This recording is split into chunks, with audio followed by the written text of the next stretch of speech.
আল্লাহ সুবহানাহু ওয়া তাআলা পবিত্র কোরআনে বলেছেন যে তিনি অন্যের উপর নির্ভরশীল নন।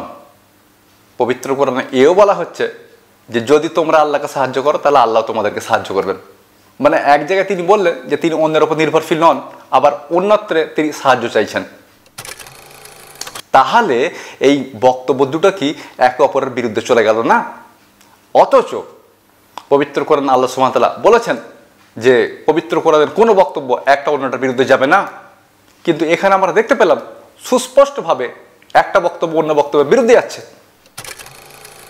এখন যদি আমরা পবিত্র কোরআন পড়তে যাই, গবেষণা করতে যাই, তাহলে সেখানে পরস্পরবিরোধী বক্তব্য দেখতে পাই।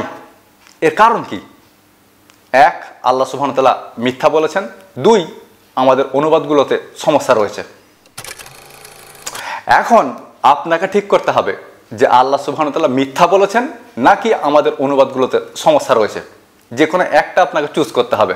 এখানে দুটো একসঙ্গে সত্য হতে পারে না যে অনুবাদগুলো সঠিক, আল্লাহ সুবহানাহু ওয়া তাআলাও সঠিক। প্রশ্ন হবে অনুবাদের কথা বাদ দিন, এখন উত্তরটা কি হবে বলুন। জি, এই সম্পর্কে ভিডিওতে বিস্তারিত আলোচনা করেছি ইনশাল্লাহ। এখন সম্পূর্ণ ভিডিওটা জাস্ট মনোযোগ সহকারে দেখুন, আর তার সঙ্গে সঙ্গে একটু কষ্ট করে ভিডিওটা শেয়ার করুন। আপনার একটা শেয়ারের ফলে বহু মানুষ সত্যের সন্ধান পেতে পারে, কারণ এ ধরনের প্রশ্ন অনেকের মনেই ওঠে। আর তার সঙ্গে সঙ্গে সম্পূর্ণ ভিডিওটা দেখার পর আপনার কি মনে হলো, আপনি কি মনে করলেন, আপনি কি ভাবলেন, সেটা আপনি আমাকে কমেন্ট করে জানান। কারণ আপনার কমেন্ট থেকে আমি এটা জানতে পারি যে আসলে আমি আপনাকে কতটা বোঝাতে পারলাম। সুতরাং কমেন্ট অবশ্যই করুন। আসসালামু আলাইকুম। আচ্ছা, আপনি কখনো সূরা ইখলাস পড়েছেন এবং তার 2 নম্বর আয়াতটা পড়েছেন, যেখানে আল্লাহ সুবহানাহু ওয়া তাআলা বলছেন যে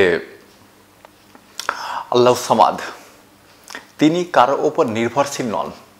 আল্লাহ সুবহানাহু ওয়া তাআলা কারো ওপর নির্ভরশীল নন। ভালো কথা, কিন্তু যদি পবিত্র কোরআন পড়েন তাহলে আপনি দেখতে পাবেন যে পবিত্র কোরআনের 47 নম্বর সূরা মুহাম্মদের 7 নম্বর আয়াতে আল্লাহ তাআলা বলছেন যে ইন তানসুরুল্লাহ ইয়ানসুরাকুম, যদি তোমরা আল্লাহকে সাহায্য করো। Point to be noted my lord, যদি তোমরা আল্লাহকে সাহায্য করো তাহলে আল্লাহ তোমাদেরকে সাহায্য করবেন। ইন তানসুরুল্লাহ ইয়ানসুরাকুম, যদি তোমরা আল্লাহকে সাহায্য করো তাহলে আল্লাহ তোমাদেরকে সাহায্য করবেন। এই একই ধরনের বক্তব্য রয়েছে পবিত্র কোরআনের 22 নম্বর সূরা হজ্জের 40 নম্বর আয়াতে, ওয়ালা ইয়ানসুরুনাল্লাহ মা ইয়ানসুরু, যদি তোমরা আল্লাহকে সাহায্য করো তাহলে আল্লাহ তোমাদেরকে সাহায্য করবেন। ভালো কথা। অপরদিকে সূরা ইখলাসের 2 নম্বর আয়াতে আল্লাহ সুবহানাহু ওয়া তাআলা বলছেন যে আল্লাহু সামাদ, তিনি কারো উপর নির্ভরশীল নন, অথচ তিনি এখানে সাহায্য চাইছেন যে যদি তোমরা আল্লাহকে সাহায্য করো তাহলে আল্লাহ তোমাদেরকে সাহায্য করবেন। এটা পরস্পর বিরোধী হয়ে গেল না? মানে এই 2 বক্তব্য পরস্পর বিরোধী নয়। একদিকে আল্লাহ সুবহানাহু ওয়া তাআলা বলছেন যে তিনি কারো উপর নির্ভরশীল নন, অন্যদিকে তিনি আবার সাহায্য চাইছেন যে যদি তোমরা আল্লাহকে সাহায্য করো তাহলে আল্লাহ তোমাদেরকে সাহায্য করবেন। এই 2 বক্তব্য কি পরস্পর বিরোধী হয়ে গেল না? একটা অন্যটার বিরুদ্ধে গেল না? ধাক্কা লেগে গেল না? এটা কি কন্ট্রাডিক্ট নয়? এটা কি সাংঘর্ষিক নয়? যদি আমরা প্রচলিত অনুবাদগুলো ধরে নেই তাহলে অবশ্যই এই 2 বক্তব্য সাংঘর্ষিক। যদি আমরা প্রচলিত অনুবাদগুলোকে সত্য ধরে নেই তাহলে এই 2 বক্তব্য অবশ্যই সাংঘর্ষিক। কিন্তু আল্লাহ সুবহানাহু ওয়া তাআলা পবিত্র কোরআনে একটা চ্যালেঞ্জ করেছেন, এবং এটা রয়েছে পবিত্র কোরআনের 4 নম্বর সূরা নিসা আয়াত নম্বর 82-তে। আল্লাহ তাআলা বলছেন যে আফালা ইয়াদাব্বারুনাল কুরআনা, তারা কি কোরআন সম্পর্কে চিন্তা ও গবেষণা করে না? ওয়ালাউ কানা মিন ইনদি গায়রিল্লাহ লাফযা ফি ইখতিলাফান কাসিরান, অর্থাৎ যদি এই কোরআন আল্লাহ ছাড়া অন্য কারো পক্ষ থেকে আসতো তাহলে অবশ্যই এতে পরস্পর বিরোধী কথা পাওয়া যেত, এতে পরস্পর বিরোধী বক্তব্য পাওয়া যেত। পবিত্র কোরআনের দাবি হলো যে পবিত্র কোরআন আল্লাহর পক্ষ থেকে এসেছে, এতে কোনো পরস্পর বিরোধী বক্তব্য নেই, পরস্পর বিরোধী দাবি নেই, পরস্পর বিরোধী কথা নেই। কিন্তু যদি প্রচলিত অনুবাদগুলো আমরা সত্য ধরে নিই তাহলে এখানে পরস্পর বিরোধিতা রয়েছে, পরস্পর বিরোধী বক্তব্য রয়েছে, পরস্পর বিরোধী কথা রয়েছে, পরস্পর বিরোধী দাবি রয়েছে। যেমন আল্লাহ সুবহানাহু ওয়া তাআলা অন্যের উপর নির্ভরশীল নন, আবার তিনি সাহায্য চাইছেন যে যদি তোমরা আল্লাহকে সাহায্য করো তাহলে আল্লাহ তোমাদেরকে সাহায্য করবেন। ব্যাপারটা একটু গোলেমেলে হয়ে গেল না? আসলে এগুলো হয় এজন্য কারণ বাজারে প্রচলিত অনুবাদগুলো একেবারে গাঁজাখড়ি অনুবাদ। আমি বিষয়টা বিস্তারিতভাবে আপনার সঙ্গে তুলে ধরার চেষ্টা করবেন ইনশাআল্লাহ। যদি বল কীভাবে তুলে ধরবেন, আসলে সূরা ইখলাসের 2 নম্বর আয়াতে এটা বলাই হচ্ছে না যে তিনি অন্যের উপর নির্ভরশীল নন, আল্লাহ সামাদ, তিনি অন্যের উপর নির্ভরশীল নন এমনটা বলা হচ্ছে না, বরং বলা হচ্ছে তিনি টিকে থাকার জন্য, তার অস্তিত্ব ধরে রাখার জন্য, অস্তিত্ব রক্ষার জন্য অন্যের উপর নির্ভরশীল নন।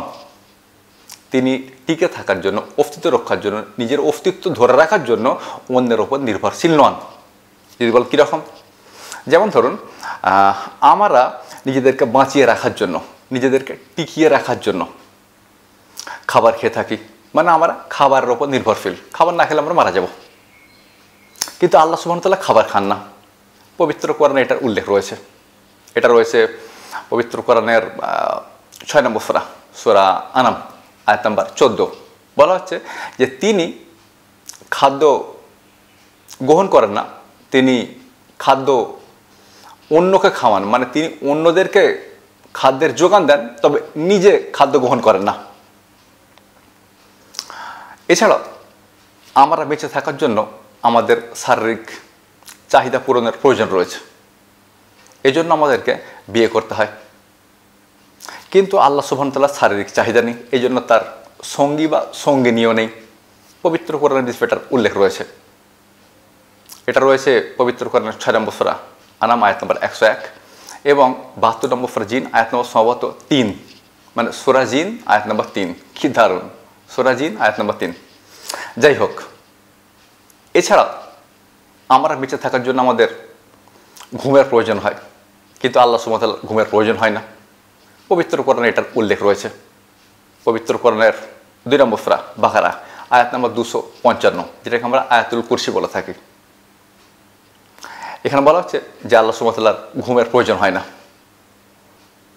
তাকে ঘুম এবং ক্লান্তি স্পর্শ করে না। সুতরাং আমরা বেঁচে থাকার জন্য বহু কিছুর উপর নির্ভরশীল। আল্লাহ সুবহানাহু ওয়া তাআলা নিজের অস্তিত্ব রক্ষার জন্য বা টিকে থাকার জন্য অন্যের উপর নির্ভরশীল নন। আর সেটাই বলা হয়েছে সূরা ইখলাসের 2 নম্বর আয়াতে, আল্লাহ সামাদ, তিনি অস্তিত্ব রক্ষার জন্য অন্যের উপর নির্ভরশীল নন। এখন সঠিক অনুবাদ আপনার স্ক্রিনে একবার দেখুন। তো আপনি প্রথমে এটা একবার দেখে নিন, তারপর আমি এটাকে ফুল স্ক্রিন করে দিচ্ছি, একবার দেখে নেন। প্রশ্ন হচ্ছে আপনি যে অনুবাদ দেখালেন এই অনুবাদ পাবো কোথায়? তো এই অনুবাদ ফিলহাল আপনি বাজারে পাবেন না, তবে একটা ওয়েবসাইট রয়েছে, ওই ওয়েবসাইটে ঢুকলে আপনি এই অনুবাদ পাবেন। প্রশ্ন ওয়েবসাইটটার নাম কি? quranicuniverse.com, quranicuniverse.com, quranicuniverse.com, মানে QURANIC, quranic universe, UNIVERSE.com, quranicuniverse.com। Google গিয়ে সার্চ করুন, পেয়ে যাবেন। তবে ওয়েবসাইটটা এখন সম্পূর্ণভাবে রেডি হয়ে যায়নি, কাজ চলছে, ইনশাল্লাহ খুব শিগগিরই কাজ শেষ হয়ে যাবে। তবে এখন যদি আপনারা ওয়েবসাইটে যান তো সূরা ইখলাস সেখানে পেয়ে যাবেন ইনশাল্লাহ। যদিও পবিত্র কোরআনের সমস্ত সূরা এখনও সেখানে আপলোড সম্পূর্ণ হয়নি, তবে সম্পূর্ণ হয়ে যাবে ইনশাল্লাহ। আপনারা মাঝে মধ্যেও এই ওয়েবসাইটে ভিজিট করতে পারেন, এই ওয়েবসাইটে যেতে পারেন। যাই হোক, মূল বক্তব্য হচ্ছে এটা, আল্লাহ সুবহানাহু ওয়া তাআলা পবিত্র কোরআনের 112 নম্বর সূরা ইখলাসের 2 নম্বর আয়াতে এটা বলেনই যে তিনি অন্যের উপর নির্ভরশীল নন, বরং তিনি বলেছেন তিনি টিকে থাকার জন্য অন্যের উপর নির্ভরশীল নন।